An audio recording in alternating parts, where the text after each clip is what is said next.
Sabay-sabay po natin itong i-declare ng malakas at sasamahan natin ang pananampalataya. Ready?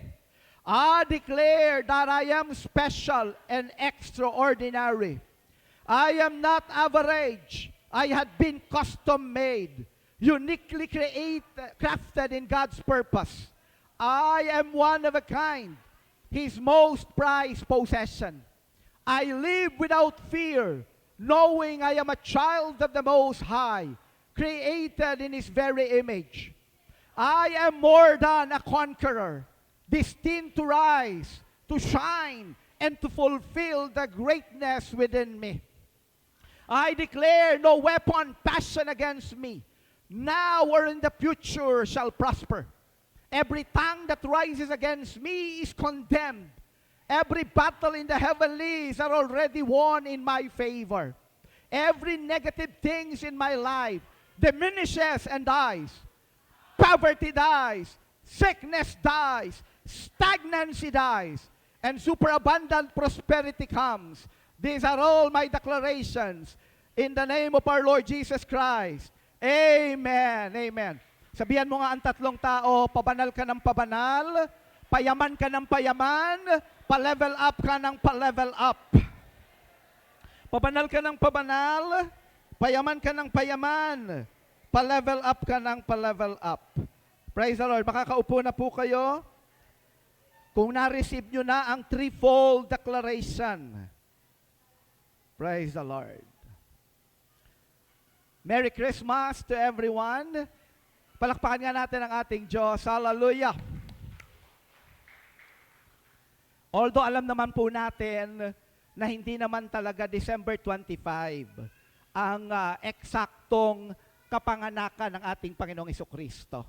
Subalit, tuwing dumarating po ang month of December, tayo po ay nagdiriwang.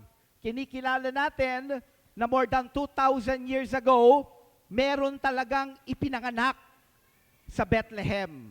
Amen! Alam niyo po, noong taong 2023 ng February, kami po ni Rebsel ay nagkaroon ng pagkakataon. Binigyan ng ating Diyos ng opportunity na makarating po sa Holy Land. At narating po namin yung Bethlehem at dinala kami ng aming tour guide doon sa mismong lugar kung saan ay nakatagpo ng mga pastol, ng mga shepherds, ang mga anghel na may daladalang mensahe. At yun po ay month of February at napakalamig. Sa totoo lamang po, triple ata ang aming mga kasuotan noon sa sobrang lamig. So naisip ko, at even right now, sa Bethlehem po ngayon ay winter. So ibig sabihin, napakalamig talaga. At yung tagpo na nabasa natin sa Biblia, na si Jose at si Maria, sila ay naglakbay from Nazareth going to Bethlehem. Napakalayo po nun. And at the same time, during that time, just outside the town of Bethlehem, ay nandun po ang alagaan ng mga tupa. Napakalamig. So meron pong mga pag-aaral na sa mga ganong pagkakataon ay walang mga pastol na nasa labas, nasa field, upang bantayan ang kanilang mga tupa. Sa panahon po na yon, ng panahon ng December, ang mga tupa ay ipinapasok nila sa sheep pen. Dahil doon nga po sa climate na napakalamig. So meaning, very possible talaga na hindi month of December ang Kapaskuhan. Ito po ay atin lamang ipinagdiriwang pagkilala na ipinanganak ang Messiah, our Lord Jesus Christ. Sabihin nga natin, Happy Birthday, Lord Jesus! At ito pong month of December, ang theme ng Christ the Rock, Grow in Faith. Sino po dito tumataas na ang antas ng kanyang pananampalataya? Can I hear your amen? Mas malakas pang amen. Because without faith, it is impossible to please God. Ang sabi ng Hebrews chapter 11, verse 6. Napakahalaga ng pananampalataya. The righteous shall live by faith. Amen. Tayo na mga anak ng Diyos, kumilala sa Panginoong Jesucristo, araw-araw ng buhay natin, mamumuhay tayo at lalakad sa pananampalataya. That the righteous shall live, the righteous shall walk by faith. Subalit sa araw pong ito, sa umagang ito, sa atin pong pagdiriwang ng Kapaskuhan, atin pa rin pong i-activate ang ating pananampalataya upang ito po ay lumago. Alam niyo po ba na ang pananampalataya may size? Amen. Kaya nga ang sabi ng Panginoong Jesucristo, kung ang pananampalataya mo ay sinliit ng butil ng mustard seed, sinliit. Anong pinag-uusapan doon? Size. Amen. Pwedeng yung katabi mo ngayon na nandito, napakaliit pa talaga ng pananampalataya. Pero dahil sa biyaya ng Panginoon, siya ay iniligtas, binigyan ng karapatang tawaging anak ng Diyos, at binigyan ng regalong buhay na walang hanggan. Hallelujah! Napakagandang regalo mula kay Lord. Amen? Sabihan mo nga ang iyong katabi na sa kaliwa at sa kanan, congratulations. Pero dapat po yung saving faith na yan ay patuloy na lumaki, lumago, sumibol, and one day it will bear much fruit. Yan ang nais ng ating Panginoon. Ang pag-usapan po natin sa umagang ito, binigyan ko po siya ng title, Why He Came. The Mission for the Season. Marami po tayong mababasa sa Bible na matinding dahilan kung bakit ang Panginoong Jesucristo, the second person of the Godhead. We believe in one God. Amen. But this one God presented Himself as three distinct persons. Our Abba Father, our Lord Jesus Christ, and the sovereign Holy Spirit. Not three gods. Sabihan mo nga ang iyong katabi, kapatid, sige, kasapin mo, kapatid, hindi tatlo ang ating Diyos. Meron lamang tayong isang Diyos. Amen? Pero itong isang Diyos na ito ay may tatlong persona. Our Abba Father, our Lord Jesus Christ, and the sovereign Holy Spirit. Our Abba Father is the invisible God. Hindi siya makikita. So, meaning, may mga pagkakataon na may nagpakita, maging nung lumang tipan, nagpakita kay Abraham, nagpakita kay Isaac, nagpakita kay Jacob, nagpakita sa mga elders ng Israel, nagpakita sa mga Israelites. Hindi yon ang ating Abba Father. Because our Abba Father is the invisible God. Pero merong pwedeng magpakita. Sino yon? The image, the icon of the invisible God. And that is none other than our Lord Jesus Christ. Kaya nga siya yung may kakayanan na Diyos na pinakamakapangyarihan sa lahat, siya ay nagkatawang tao. At siya ang Panginoong Jesucristo, the Savior of the world.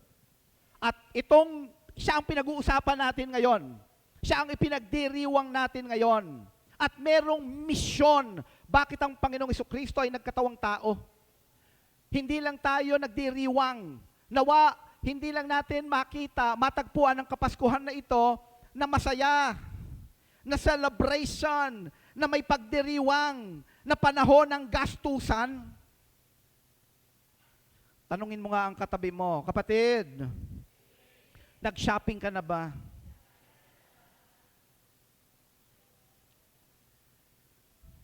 Alam nyo, kagabi kami po ay dumalo ng isang birthday ng isang man of God. Kilalang kilala po ito, hindi lang dito sa Pilipinas, pero sa buong mundo. At ginanap po ang kanyang birthday sa may Araneta Center sa Gateway, sa Novo Hotel. At napaka-traffic. Ay grabe po yung traffic. At nakikita nga namin ang napakaraming mga sasakyan. Sabi nung kasama kong bishop, napakaraming mga sasakyan ng mga Pilipino. Mayaman talaga ang mga Pilipino. Amen? Sabihan mo nga ang iyong katabi, mayaman ka talaga, kapatid. At payayamanin ka pa ni Lord. At pag-uusapan po natin ito. Itong misyon, bakit ang Panginoong Jesucristo ay nagkatawang tao. At nais ko po kayong dalhin sa Book of Matthew, chapter 1, verse 20 to 21. Ang tagpo po na ito ay unang nagpahayag ang isang anghel. Sino po dito naniniwala na ang ating Diyos ay totoong Diyos at siya ay lumikha ng mga heavenly host, mga angelic beings. At magpahanggang ngayon sa mundong ito, sa sangkatauhan, gumagalaw din ang mga angelic beings. Sino po dito nakakita na ng angel or ng mga angels? Tingnan mo ang katabi mo. Mas maganda yan at mas gwapo sa anghel. Because that person was created in the image of God. We are all created in the image of God. Sabihan mo nga ang katabi mo, napakagwapo mo talaga, napakaganda mo talaga.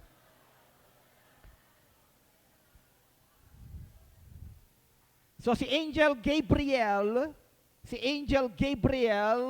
isa siyang angel. Actually, ang ibig naman talagang sabihin ng angel ay messenger. So itong si Angel Gabriel nagpakita kay Maria. At ang sabi ng anghel kay Maria, ikaw ay magdadalang tao.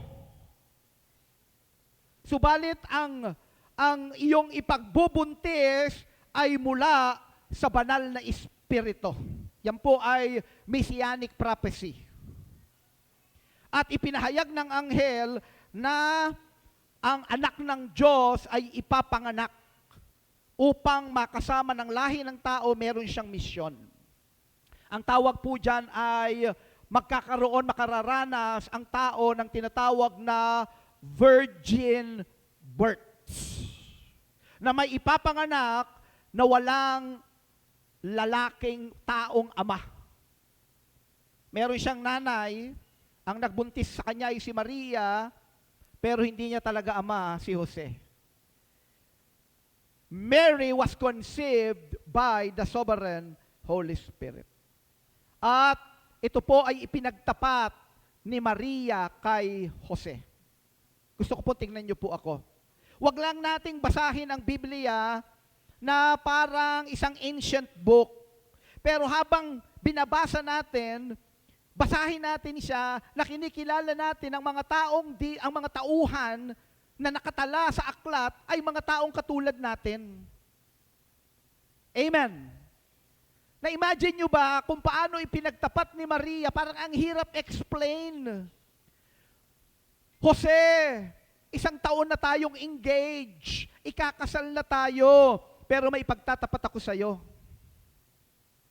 At si Jose siguro kung ano-ano nang umiikot sa kanyang isipan, baka nagmamadali na ito, baka ayaw na nitong paabutin pa yung 1 year na aming engagement. Baka gusto nito, next week, ikasal na kami. Kaya nga lamang, hindi good news. Bad news para sa kanya, kanyang natanggap na balita, kasi nalaman niya na ang kanyang fiancé ay nagdadalang tao. At alam niya na wala pa silang sexual relationship or intimacy. So ibig sabihin, mga ano ito? Mga ordinaryong tao nung kanilang kapanahunan, kung ano-ano na ang naglalaro sa isipan ni Joseph. Na-imagine nyo ba habang sinasabi ni Maria yon? Napakalaking kahihiyan. At ang sabi ng Bible, because Joseph was a righteous man, nasa isip niya na makikipag-break na siya.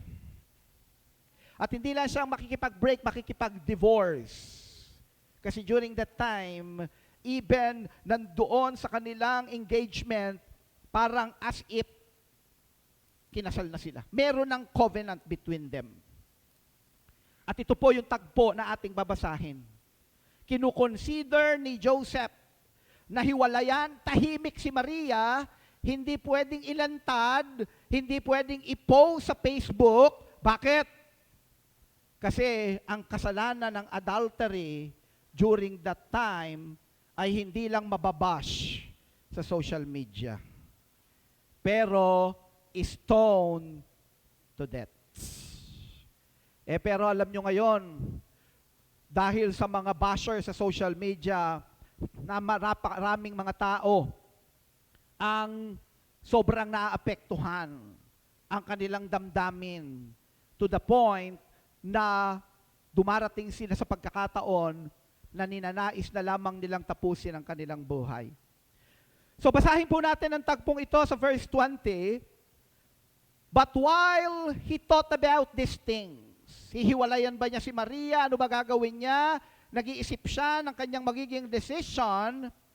Behold, an angel of the Lord appeared to him in a dream. Tingnan niyo po ako mabuti. Mahalaga po ito na matutunan po natin. Maraming pagkakataon. Alam niyo po ba na tayo ay nabubuhay sa physical realm at sa spirit realm? Amen? Alam mo ba ikaw physical ka but at the same time spiritual ka? Amen? Tandaan niyo po ito. Maraming pagkakataon na makikipag-communicate sa inyo ang spirit realm sa pamamagitan ng panaginip. Kaya huwag niyong babaliwalain ang inyong mga panaginip. Minsan sasabihin sa atin ng mga expert, ng mga eksperto, yan ay guni-guni lamang ng iyong isipan. Maaari, but we are not just mental. We are not just intellectual beings. We are spiritual beings. Amen? Ang kaluluwa natin, yan ang tunay na tao. Ang spirit natin, nilagay yan ni Lord so that we can communicate in the spirit realm. Ang physical being natin, nilikha yan ni Lord so that we can commune with the physical realm. Yung mga senses natin. Pero meron tayong spirit that can communicate with the spirit realm. That is why, ang sabi ng Panginoong Jesucristo sa isang babae na naengkwentro niya sa balon, the Samaritan woman, ang sabi niya, the Father is looking for true worshipers who will worship God in what? In spirit and in truth. Because God is a spirit. Ang kayang makipag-commune kay God, our spirit. At kapag tayo ay natutulog, ang spirit natin sensitive. Why? Relax na relax ka niyan. Amen. Nakakita ba kayo ng natutulog, hindi mukhang relax? Yung mukhang tulog na, mukhang pagod pa rin. Baka kailangan niya ng kapayapaan. Amen? But praise God, ang Prince of Peace, ang Prince of Shalom, ay nagbibigay ng kapayapaan na hindi kayang ibigay ng sanlibutan. Nagkaroon po ng pagkakataon sa ating church sa San Jose, Batangas, meron tayong ipinag-pray na dalagita. Hindi ko nababanggitin ang pangalan kasi naka-live tayo. At itong dalagitang ito, nung pinagpe-pray natin, ang kanyang problema, pag siya ay natutulog, merong nagmomolestya sa kanya sa panaginip. Hindi lamang po natin isang beses siya na-enkwentro. Maraming pagkakataon, mga pinapanalangin natin, may mga panaginip, nakikipagtalik sa panaginip, o nananaginip siya, may pumapatay sa kanya, may nananakit sa kanya. Nung pinanalangin natin, itong babae na ito may nag-manifest sa kanya. Once upon a time, siya pala ay dinala sa isang albularyo at nakursunadahan siya. At tuwing gabi, nag-astral travel itong albularyo. Malamang medyo, baka mataas na yung kanyang ranking sa spirit realm. siya ay nag-astral travel, pumupunta siya doon sa babae at minumolest niya sa panaginip. At alam niyo po ba, may mga pagkakataon kapag ka masyadong malakas yung kapangyarihan ng mga ganyang demonic spirits, hindi lang sa panaginip, nararamdaman na sa physical.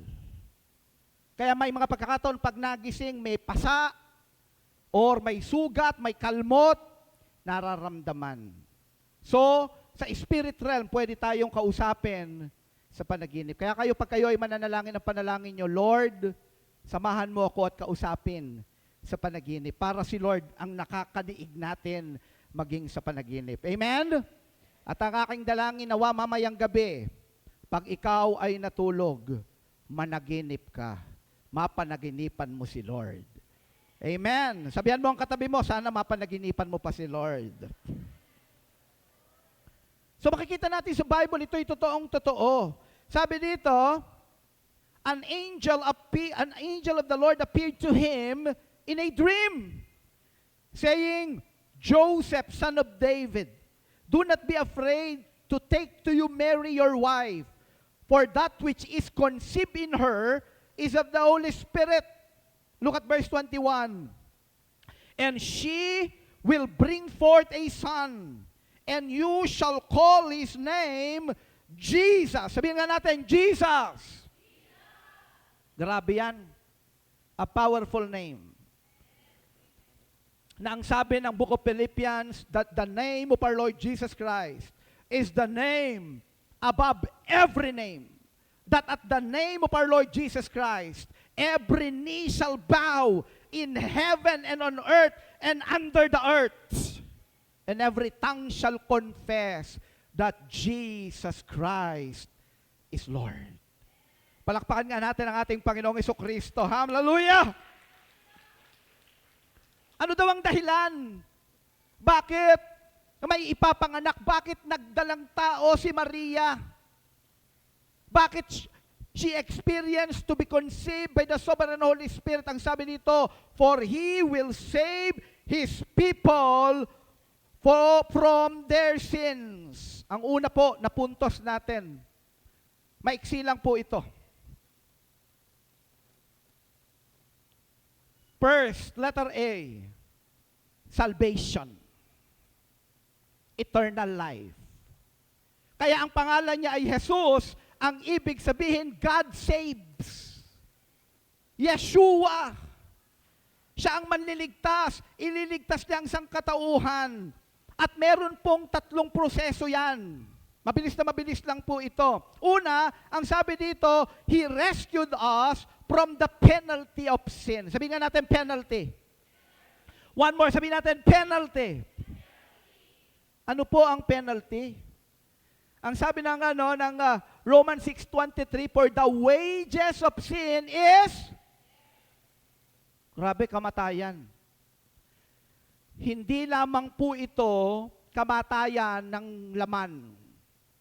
Ito po, from the book of Genesis, chapter 2, binigyan na ng babala ng Panginoon si Adan. Ang sabi ni Lord kay Adan, pwedeng kainin lahat ng bungang kahoy. Eat all you can. Sabihan mo nga ang iyong katabi, kapatid, mahilig ka ba sa eat all you can? Grabe yung utos ni Lord. Eat all you can. Sa paradise, the Garden of Eden, pwedeng kainin lahat ng bungang kahoy, maliban sa bungang kahoy na nasa gitna ng hardin, na matatagpuan sa tree of knowledge of good and evil. Because if you eat of it, listen, you will surely die. Pag ang Diyos ang nagbigay ng utos, pag ang Diyos ang nagbigay ng pangako, sure. Amen. Sino dito may natanggap ka na pangako kay Lord itong 2025? Hindi mo pa natatanggap. Sabihan mo nga ang katabi mo, kapatid, may ilang araw pa. Amen? Siya ang may kakayanan natuparin ang kanyang mga pangako. Kasi ang ating Diyos ay Diyos na matapat. Ang sabi ng Panginoon kay Adan, sure, you will surely die. Pero alam po natin ang kwento. Nakita ng Panginoon, it is not good for man to be alone. Ang ginawa ng Panginoon, siya ay nag-provide ng suitable helper. Pinatulog ng Panginoon si Adan. Deep sleep, ang sabi ng Bible. Tingnan niyo po ako. Yan po ay spiritual anesthesia. Spiritual anesthesia. Siyempre nga naman, kung kukuhanan ng Panginoon ang kanyang tatanggalan ng tadyang, bahagi ng tadyang, si Adan, napakasakit po nun. So ang ginawa ng Panginoon, nagkaroon ng spiritual anesthesia, nakatulog ng mahimbing talaga. Tingnan niyo po ako, mga asawang babae. Kaya huwag kayong magtataka kapag ang inyong asawa ay natulog, palaging mahimbing. Galing kay Lord yan. Amen. Amen. Ang mga asawang babae naman, hindi makatulog ng mahimbing dahil sa hilik ng asawang lalaki. Alam nyo, kaya yung aking apo, si Noah, nung kinukwento ko sa kanya yung tagpo na yan, biglang sinalat ang kanyang, ang kanyang tadyang, ang kanyang ribs. At sabi niya, Wowo, now I know why there's missing bones in my tummy. Kasi napansin niya daw, hanggang dito lang daw yung buto, matalinong bata. Sabi niya, yun pala, kaya pa daw iniisip niya, bakit may mga missing bones? Yung pala ay kinuha ni Lord, tinanggal ni Lord. Ang sabi niya, Wowo, when do you think will I meet my suitable? Sabi ko, bata ka pa anak, 6 na taong ka pa lang, apo. Iniisip mo na yan. Hallelujah. Sabihin nga natin, hallelujah. Kaya lang alam natin ang kwento, ipinagbawal ng Panginoon, sabi ni Lord, you will surely die. Ang sabi ni Satan, you will not surely die. Ang sabi ng serpent kay Eva. At nalinlang si Eva, kinain niya ang forbidden fruit, binigyan niya si Adan, at ang kabayaran ng kasalanan ay kamatayan, hindi lang kamatayan ng laman, lalong-lalo na kamatayan ng kaluluwa. Amen! Kaya ang sabi ng Panginoong Jesucristo, huwag kayong matatakot sa may kakayanang pumatay sa laman. Matakot tayo sa may kakayanang pumatay ng kaluluwa. Kasi ang kaluluwa ng tao mananatili magpakailan paman. Kaya lang, meron itong pwedeng 2 hangganan o destiny. Una ay sa kaharian ng Diyos sa kalangitan. At ang pangalawa ay sa dagat-dagatang apoy sa impyerno sa final judgment. Kaya binibigyan ng tao ng pagkakataon na maligtas. Ganun tayo kamahal ni Lord. Sabihan mo nga ang katabi mo, mahal na mahal ka talaga ni Lord. He rescued us from the penalty of sin. Ang tawag po dyan, justification, napawalang sala. Hindi tayo napawalang sala kasi tayo ay not guilty. Ang napapawalang sala, yung napapatunayan na not guilty. Pero tayo ay napawalang sala kasi napatunayan na tayo ay guilty. Tingnan mo ang mukha ng katabi mo, guilty talaga yan. Guilty. Ako guilty. Tayong lahat guilty. Amen. Pero may tinatawag na biyaya. Ang Panginoong Jesucristo ang nagbayad ng kabayaran ng kasalanan, ng kamatayan. That is why He died on the cross. Ang unang misyon ng ating Panginoong Jesucristo, salvation, eternal life. He rescued us from the penalty of sin. Napawalang sala tayo, hindi dahil wala tayong kasalanan. Napawalang sala tayo dahil may nagbayad ng ating utang. Sabihan mo nga ang iyong katabi, bayad na utang mo. Pangalawa, He rescued us from the power of sin. Ang tawag dyan, sanctification. Ang sanctification ay patuloy na nangyayari. Tingnan niyo po ako. Ang justification nangyari nung ikaw ay nanampalataya sa Panginoong Jesucristo, gumawa ka ng covenant sa Kanya, kinilala mo siyang Diyos, Panginoon at tanging tagapagligtas ng iyong buhay. Ikaw ay binigyan ng karapatang tawaging anak ng Diyos. Nangyari na yan, justification. Pero kung meron pong narito ngayon, mga kasama natin na nanonood sa online, hindi ka pa gumagawa talaga ng covenant kay God, hindi mo kinikilala si Lord Jesus Christ na Panginoon, na Diyos, na tanging tagapagligtas ng buhay mo, ikaw ay lumalapit pa sa iba-iba pang mga tagapagligtas, ito ang tamang pagkakataon to give your life to Jesus, to our Lord Jesus Christ, at panampalatayaan siya. Pero lahat ng nanampalataya dumadaan sa process. Ang tawag dito, sanctification. Anong ibig sabihin nito? Patuloy tayong binabago. Patuloy tayong pinababanal. Patuloy tayong inaayos ng Panginoon. Amen! Yang katabi mo na yan, napakaraming topak niyan. Yang katabi mo na yan, tingnan mo, napakadaming masamang ugali niyan. Marami dyan nakatago lang. Pero pag yan na-trigger, maniwala ka, napakasama ng ugali. Pero patuloy tayong inaayos ni Lord. Amen? Kaya wala tayong may pagmamalaki. Binabago tayo ni Lord. Ang tawag dyan, sanctification. So ang Panginoon natin, siya ay naparito hindi lang upang ikaw ay mapawalang sala, pero ang Panginoong Jesucristo ay naparito upang baguhin ang mga buhay natin. Tingnan mo yung katabi mo, pabait ng pabait yan. Amen?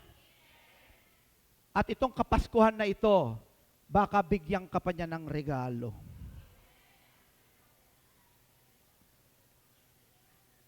Pinababanal tayo ng pinababanal ng Panginoon hanggang makarating tayo dun sa pangatlo. Ano yung pangatlo? He rescued us from the presence of sin. Ang tawag dito, glorification. Sabihin mo nga, glorification. Ang glorification, mangyayari yan sa future eternity.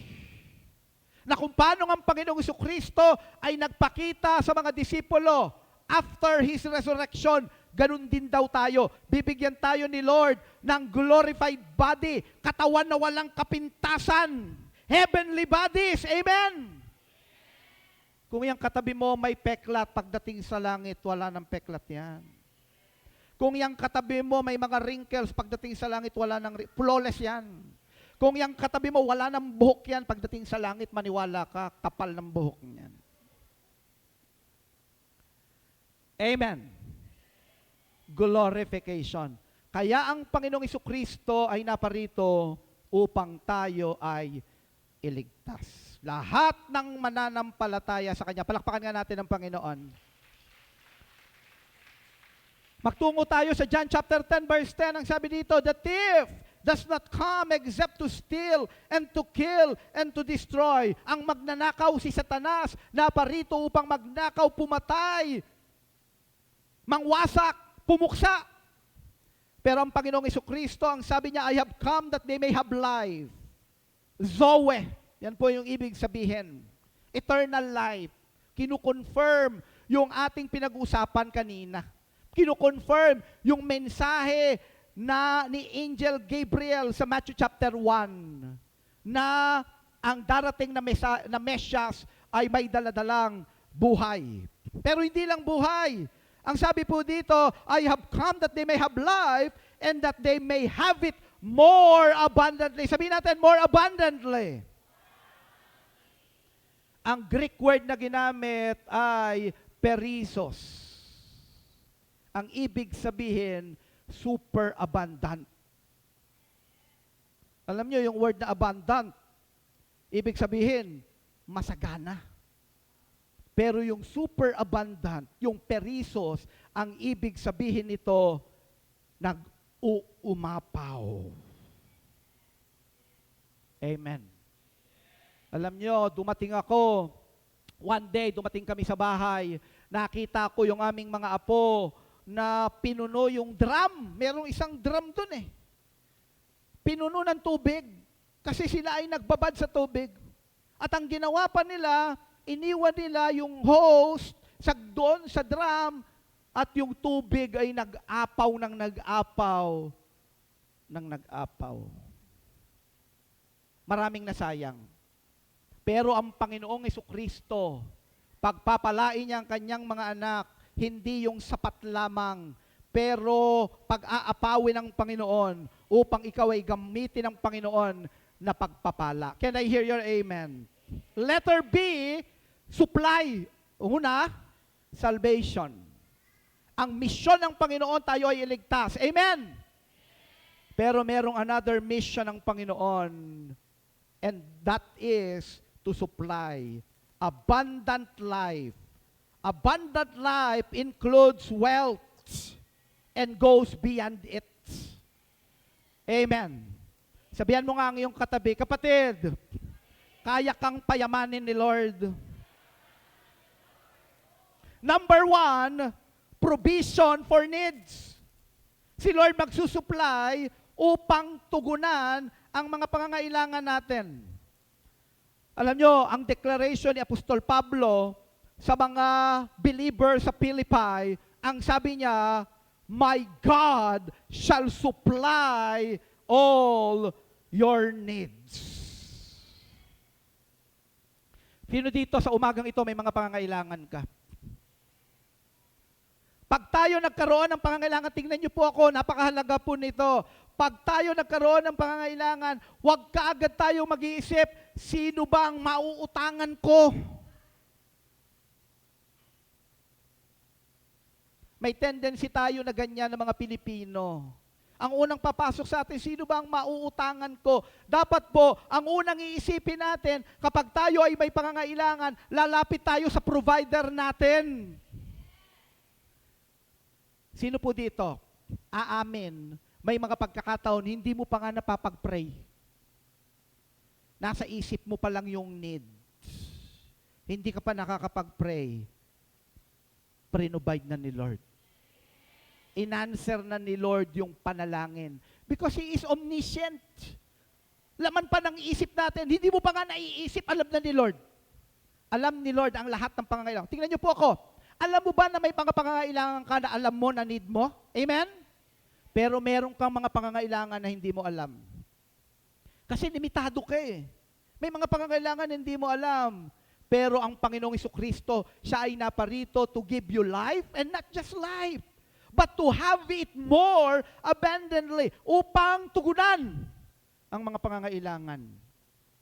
Abundance includes financial provision. Sino dito nangangailangan ng pera? Can I hear your amen? Lord, lahat ng nag-amen, ikaw nga ang mag-provide. Pwede lahat ng nananampalataya pumalakpak ng malakas. Hallelujah!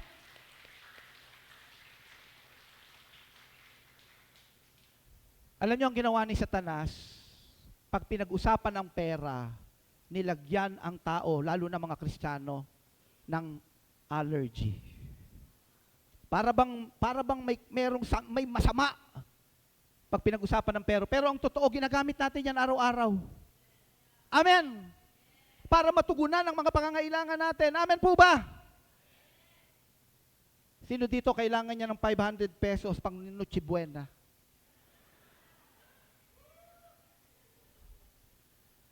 Maring yan ang sinasabi ng gobyerno. Pero kaya kang pagpalain ng Panginoon ng higit pa. Sabihan mo nga ngayong katabi, kapatid, higit pa sa 500 ang ibubuhos sa iyo ni Lord. Abundance includes financial provision. Daily bread, yung mga pangangailangan sa araw-araw, grabe si Lord. Tayo mga Pilipino, maaaring may mga challenges when it comes to finances, pero hindi mo ba napansin yung katabi mo hanggang ngayon buhay? Malusog pa, hindi naman mukhang nagugutom. Amen. And resources for living. And even the church, si Lord ang nagpo-provide ng pangangailangan ng church. Kaya sa Kanya tayo lalapit. Amen?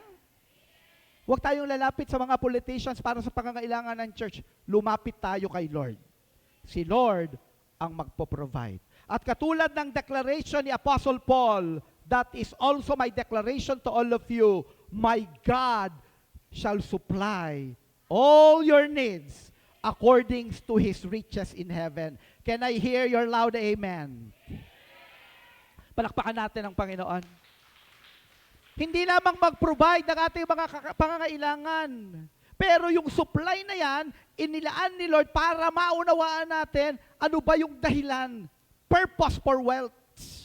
Not just provision for our needs, but purpose for wealth. Wealth is not for selfish gain, but for stewardship and generosity. Hindi yan para tayo ay magtampisaw. Ipagkakaloob sa iyo niyan ni Lord kasi gagamitin kanyang instrument. Can I hear your amen? Bishop, paano ko malalaman na gagamitin ako ni Lord? Simple. Tingnan niyo po ako. Pag sobra-sobra na, hindi na yan para sa iyo lang. Amen. Paano ka makakaranas ng sobra-sobra? Manalangin ka ng sobra-sobra. Kasi kung ang prayer mo lang, Lord, yung sapat lang, Lord. Ang selfish mo naman. Para lang yung sayo, ang pinapanalangin mo. Magkaroon tayo ng tamang motibo sa puso natin. Ang prayer natin, Lord, ibuhos mo ang nag-uumapaw na pagpapala, Panginoon. Payamanin mo ko, Lord. Tutustusan ko ang misyon ng world evangelization. Can I hear your amen?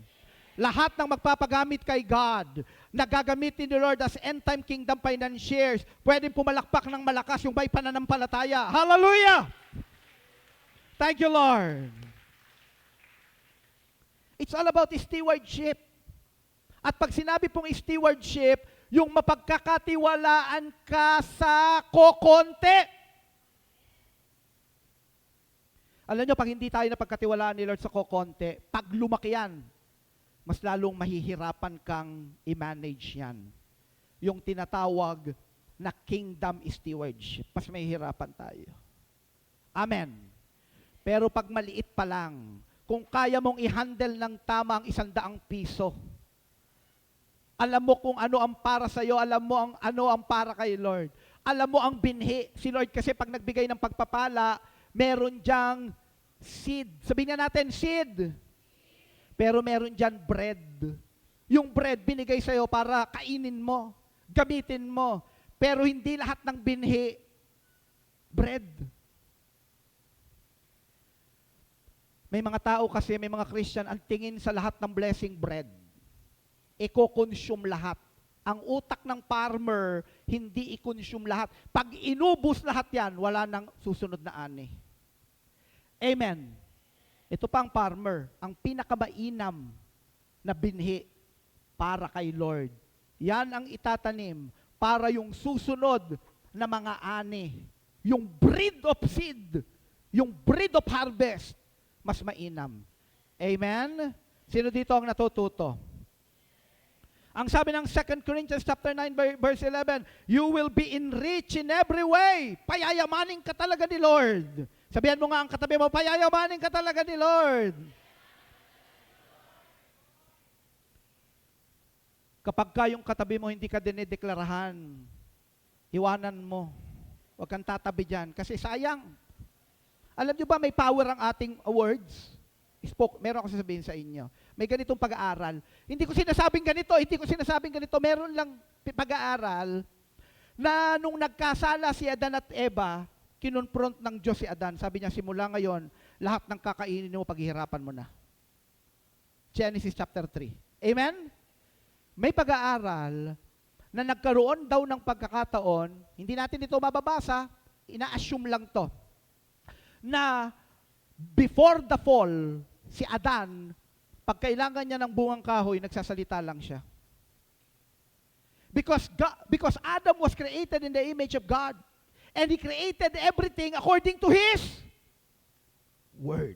Ang sabi nga ng Panginoon kay Adan, kung ano itawag mo dyan, yan ang pangalan niya.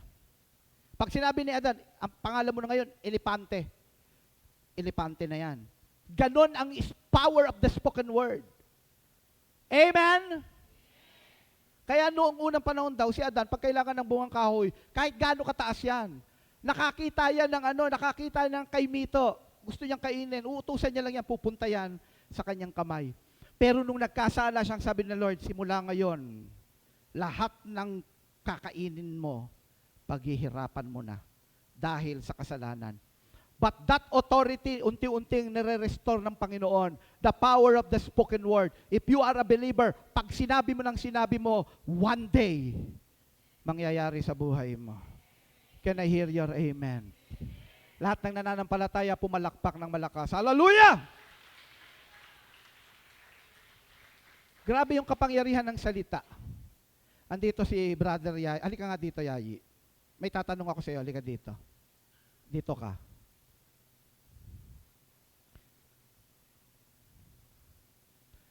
Sige, harap ka sa kanila. Gaano ka kabigat? Oh. Ha? Layers go to hell, ha? Ilan? 80 kilos. 80 kilos. Grabe. Kaya mo mabuhatin yung 80 kilos? Baka kakayanin, pero mahirap, ano? Tingnan nyo po ang power ng spoken word. Hindi ko binuhat yan. Tinawag ko lang, nandito na.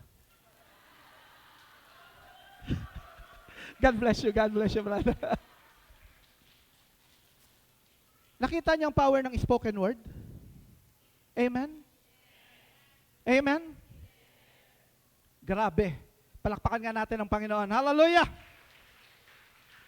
Sabi dito, you will be enriched in every way. Kaya lagi mong dedeklarahan yung yung katabi mo. Kakadeklara mo yan, makikita mo. Biglang one day darating dito yan, may pumaparadang ko. Sino yun? Amen? Pero syempre, pag ikaw bibigyan ka ni Lord, sasabihin mo, Lord, manunundo kasi ako ng aking mga invites. Hindi yung ipagyayabang mo yung iyong sasakyan na bago. Amen? Sabihan mo nga ngayong katabi, kapatid, one day, very, very soon, bibigyan ka ni Lord ng brand new car. Palakpakan natin si Lord. Hallelujah! Pero bakit? Bakit tayo pagpapalain? You will be rich in every way, so that, sabihin natin, so that, may dahilan. So that you can be generous on every occasion. Alam niyo po ba kung bakit napakayaman ng mga Israelita, ng mga Hudyo? Nung napunta kami sa Israel, grabe, napakayaman ng mga Hudyo. Meron po kaming kilalang kapitan ng cruise ship. Baka nanonood ngayon si Cap June. Ito po ay kapitan ng cruise ship at hindi siya ordinaryong cruise ship. Pero grabe yung blessing ni Lord, ini-invite niya kami. Sabi niya, Bishop Don and Rebsel, pumunta kayo, magkukrus kayo. Ang tawag sa kanilang cruise ay expedition. Expedition cruise. Hindi ito yung ordinary. Pupunta ito ng Arctic. At ang mga makikita doon, yung mga polar bear, ganun yung klase ng ng expedition. Nung tinitignan ko ang halaga ng expedition, mga nasa $11,000 hanggang $53,000 yung mga VIP. Sabi niya, sasagutin namin yung inyong expedition cruise. Praise God. Hallelujah. Amen? Palakpakan nga natin ang Panginoon. Thank you, Lord. Alam niyo po, napakahalaga na alam natin ang dahilan bakit tayo pagpapalain ng Panginoon. Amen? Ang sabi dito, so that, ano daw ang dahilan bakit tayo pagpapalain ng Panginoon? So that you can be generous on every occasion. Sabi sa amin ni Cap June, alam nyo, Bishop, ang pinaka-generous na mga naging passengers namin dun sa cruise, mga Hudyo. And natutunan ko, ang mga Hudyo pala, nung sila ay nire-raise up ng Panginoon, ginawa silang mga givers. Basahin ninyo ang Old Testament, puro offering yan. Ang dami. Grabe, napakadaming mga offerings sa Old Testament. Ang mga Hudyo givers. Ang nakakalungkot, ang mga Gentiles takers. Parang ang feeling ng mga Gentiles, pag ako ay nagbigay, mawawalan ako. Iba ang prinsipyo ng Panginoon. Ang prinsipyo ni God, the more you give, the more you receive. Kaya nga ang principle, sowing and reaping. You will always reap more than what you sow. Pag ikaw nagtanim ng isang binhi, ang magiging bunga niyan one day, hindi lang isa. Ang puno, ang binhi ng mangga, one day it will sprout, it will grow, it will bear, hindi lang isang bunga. Pero mamumunga ng sagana. Sabihan mo nga ang iyong katabi, kapatid, mamumunga ka ng sagana. Why? So that you can be generous on every occasion. Palakpakan natin ang Panginoon. Hallelujah. Hindi lang yon. Ang purpose, ang Panginoon magsusupply para tayo ay bigyan ng protection. Protection against what? Protection against idolatry. Abundance is not about greed or excess. Our Lord Jesus warned, life does not consist in abundance of possessions. Luke chapter 12, verse 15. Dapat dito natin ito babalansehin. Hindi ka pasasaganahin ni Lord para magtampisaw dyan. At palakihin mo ng palakihin ang bank account mo. Hello? Kaya kapag papalain ni Lord para magamit, nasa huling panahon na tayo. Ito po ang aking paniwala. Ito ang aking paniwala. Kung ang buang kasaysayan ng tao ay parang aklat, tayo po ay nasa huling pahina. Amen. Sino po dito na oobserbahan nyo na ang mga signs of the end times? Nasa huling pahina na tayo. Ito pa po, hindi lang tayo nasa huling pahina, nasa huling page na tayo ng huling pahina. Nasa huling page na tayo ng kasaysayan ng tao.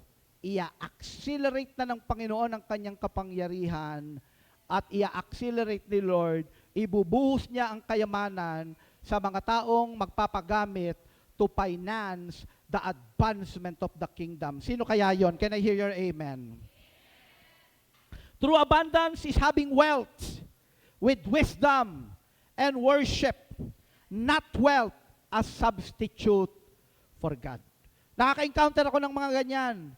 Pagpalain lang ako ni Lord, ma-promote lang ako, makapag-abroad lang ako. Pag promote, nakalimutan na ang Diyos. Nung pinayaman, nakalimutan na si Lord. Sabihan mo nga ang iyong katabi, kapatid, pag pinayaman ka ni Lord, mas lalo kang maglingkod sa Kanya. Amen? Plenties in all areas. Yan ang nais ng Panginoon sa atin. Joy, peace, purpose, relationships, health, and financial blessings. Abundance means plenty in sovereign Christ with overflow to bless others. Gagamitin tayo na instrument. Sabihan mo nga ang iyong katabi, you are a walking blessing. Okay, last. Ang una po ay salvation, eternal life. Pangalawa, supply. Si Lord ang magsusupply. Amen. He is the great provider. And in 1 John chapter 3 verse 8, pwede babasahin natin ito ng sabay-sabay. 1 John chapter 3 verse 8, read. The one who does what is sinful is of the devil, because the devil has been sinning from the beginning. The reason the Son of God appeared was to destroy the devil's work. Na-overlook ito eh.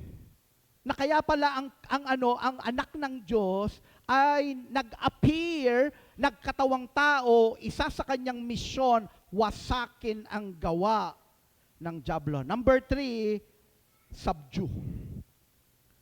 Ang una, salvation, eternal life. Number 2 is supply, abundant life. Pero ang pangatlo, subdue, victorious life. At the cross, our Lord Jesus Christ disarmed principalities and powers at the resurrection. He sealed irreversibly victory. What He conquered, He now commissions us to enforce.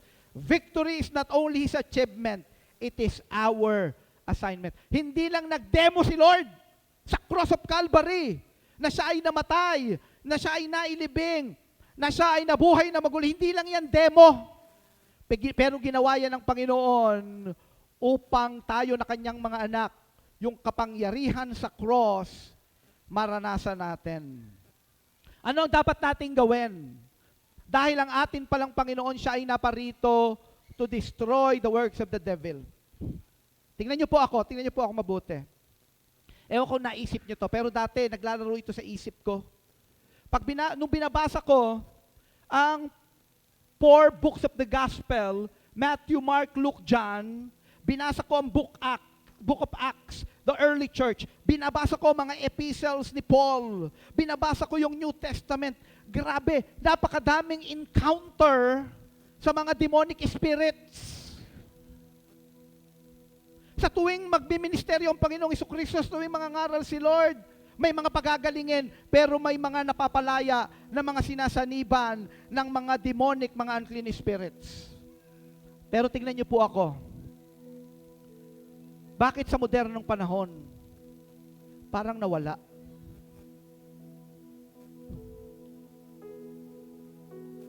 Nasaan napunta yung mga unclean spirits? Saan napunta yung mga demonic spirits? Wala sila. Nandito lang. Kaya lang ang tao, maging ang mga anak ng Diyos, hindi na nag-operate sa apostolic calling niya. Yung ating in-recite kanina, Luke chapter 4 verse 18 to 19, ang sabi doon ng Panginoong Jesucristo, nung binuksan niya yung scroll sa synagogue, binasa niya yung matatagpuan sa Isaiah chapter 61 verse 1 and 2. Sabi niya, "The Spirit of the Lord is upon me, because He has anointed me to preach the gospel to the poor. He has sent me to heal the brokenhearted, to preach deliverance to the captives and recovery of sight to the blind, to set at liberty them that are bruised, to proclaim the acceptable year of the Lord." Alam niyo ang tawag dyan? Binuksan niya ng Panginoong Jesucristo sa synagogue, binasa niya yan bago ang kanyang public ministry. Because the public ministry of our Lord Jesus Christ is PhD. Sabihin nga natin, PhD. Preach the gospel. Heal the sick. Deliver the captives. At ang sabi ng Panginoon sa kanyang mga disciples, tinawag niyang mga apostles, ang sabi niya, "If you have faith in me, you will do what I had been doing. And you will do even greater things than this, because I am going to the Father. And I will ask the Father, and He will send another Counselor, the Paraclete, the Paracletos, the Sovereign Holy Spirit, and He will empower you. You shall receive power when the Holy Spirit comes upon you. And you will be my witnesses in Jerusalem, in all Judea, in Samaria, ends of the earth." Ang ministry natin global. Kaya alam nyo, when we embrace this apostolic ministry to preach the gospel, to heal the sick, to deliver the captives, grabe, nagbukas ang Panginoon ng mga pintuan. Last year, more than 2,000 years ago when we embraced this ministry, but last year alone, dinala tayo ng Panginoon sa 6 na iba't ibang mga bansa. This year, dinala na naman tayo ng Panginoon sa 6 na naman na iba't ibang mga bansa. Nag-o-open si Lord ng doors. Amen. Kasi kailangan ng mundong ito ang apostolic ministry to preach the gospel, to heal the sick, to deliver the captives. Before we end, bago kami pumunta ng Japan, meron tayo dito kasama sa church. Grabe yung kanilang kalungkutan. Nararamdaman namin. Yung kapatid kasi ni Sister Lani, ni-revive na si Sister Lani. Ayan. Ni-revive na Si Brother Jojo, ni-revive na. Akala nila talaga mawawala na. Ang daming komplikasyon sa katawan. Pinuntahan natin, pinanalangin natin. Nakulam lang pala. Ngayon, pinagaling ni Lord.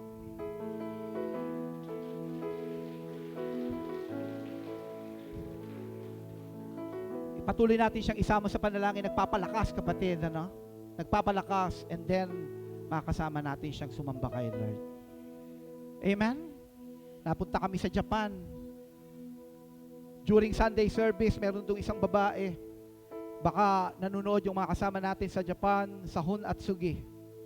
Pagdating doon tulala, hindi makausap yung kapatid na yon. At pagkatapos, nung ako'y nangangaral, pinaupo nila sa harap. Nung ako nangangaral, hindi talaga, nakikita ko, uncomfortable talaga siya. Naapektuhan siya doon sa makapangyarihang salita ng Diyos. Amen! During ministry time, nilapitan ko kasi narinig ko, ito palang babae na ito, 10 beses nang nag-attempt ng suicide. Sabi ko nga doon sa anak niya, grabe yung nanay mo, taig pa ang pusa. Ang pusa daw, siyam lang ang buhay. Yung nanay mo, nakaka-10 beses na buhay pa rin. Tapos dinala na ito sa isang mental institution sa Japan. Siyempre, 10 beses mag-attempt ng suicide, talagang dadali na yan sa psychiatrist. Amen. Halos mawala na ng pag-asa yung anak. Nung pinanalangin natin, nakulam lang pala. Ang mangkukulam nandito sa Pilipinas, ang nagpakulam nasa Japan. Nung tinatanong ko anong pangalan mo, ang sabi sa akin, pag sinabi ko ba walang makakaalam? Alam niyo yung mga nandun, malapit sa akin, sabi ko, umalis muna kayo dito, mag-uusap kami nito. Kasi nagmamanifest eh. Tinanong ko pangalan, sinabi, sabi ko, bakit mo pinakulam ito? Kasi naiinggit ako sa kanya. Tapos tinanong ko siya, kaano-ano mo ba to? Kasama ko sa trabaho. Kaya pala ayaw niyang ipabanggit ang kanyang pangalan. Magpahanggang ngayon, ang dyablo ay naparito upang magnakaw, upang pumatay, upang magwasak. Amen! Pero yung katabi mo na yan, anak ng Diyos, may kapangyarihan. Hindi lang nagagamit. Amen? But if you will believe, ito pangako ni Lord, if you have faith in me, you will do what I had been doing, and you will do even greater things. Alam niyo, may amaze kayo. May mga pinapanalangin tayo sa online, video call. Meron akong pinanalangin sa, nandito ako sa Pilipinas noon. Pinanalangin ko nasa Japan. Nung dinideliverance ko na ng prayer, biglang nag-react. Nahulog yung cellphone, nahawak niya. Hindi ko na siya makita. Ang nakita ko na lang yung paa, gumagalaw-galaw na ganun. Ang sabi ko, in the name of my Lord Jesus Christ, tumayo ka dyan. Sabi ko, ministering angels, patayuin nga yan, itapat ang cellphone sa mukha niya. Maya-maya nakita ko, may dumampot ng cellphone. Dinampot niya rin mismo. At itinapat sa mukha niya. At natuloy ang deliverance. Grabe ang kilos ng Panginoon. Nare-restore ni Lord ang New Testament Church. Amen. Tayong lahat ay tumayo. Palakpakan nga natin ang Panginoon. Hallelujah. Hallelujah. Ano ang ating respond dito? We are not just hearers of the word. We are believers and doers of the word. We need to break agreement with lies, sin, and fear. Kalabanin natin ang mga kasinungalingan ng dyablo, paglabanan natin ang kasalanan, ang takot. We need to live a holy life. At pag tayo pinuspos ng Sovereign Holy Spirit, doon lang tayo makakalakad na may katwiran. Amen? Fill your mouth with scripture, your mind with truth, and your day with obedience. Ayan ang sabi ng Panginoon kay Joshua. Ang sabi ng Panginoon, do not let this book of the law depart from your mouth. Meditate on it day and night, so that you may be careful to do everything written on it. Then, you will be prosperous and successful. Step into your assignments with confidence. Pray, proclaim, persist until darkness yields and our Almighty God is glorified. Amen. So that the name of our Lord Jesus Christ will be lifted up. Pwede bang pikit natin ang ating mga mata? At sa ating pagdiriwang ng Kapaskuhang ito, nais ko kayong ipanalangin. Pwede bang itaas ninyo ang inyong mga kamay? Lord God, we are your children. We are the church. Our Lord Jesus Christ is the head and we are the body. If the head is anointed, the body is anointed. Gamitin niyo po kaming lahat ng mga kamay na yan na nakataas. Padaluyin mo ang anointing, Panginoon, to preach the gospel for the salvation of mankind. Pagpalain niyo po ang mga kamay na yan, Panginoon. Bless the works of their hands. Increase, multiplications, success, wealth, and prosperity, Panginoon, upang magamit to finance the advancement of the kingdom. And may you anoint those hands. Gamitin po sila to preach the gospel, to heal the sick, to deliver the captives. I want you to believe right now. Ang sabi ng Panginoong Jesucristo, if you believe, you will do what I had been doing and do even greater things than this. I want you to believe right now. The anointing is flowing that comes from the sovereign Holy Spirit. You are anointed dahil pinangako yan ng ating Diyos na buhay. Marami pong salamat, Panginoon. Christmas is not only about the manger, it is about the mission. Pinupuri ka at sinasamba. In the most precious and powerful name of our Lord Jesus Christ, we pray. Amen. Palakpakan natin ang Panginoon.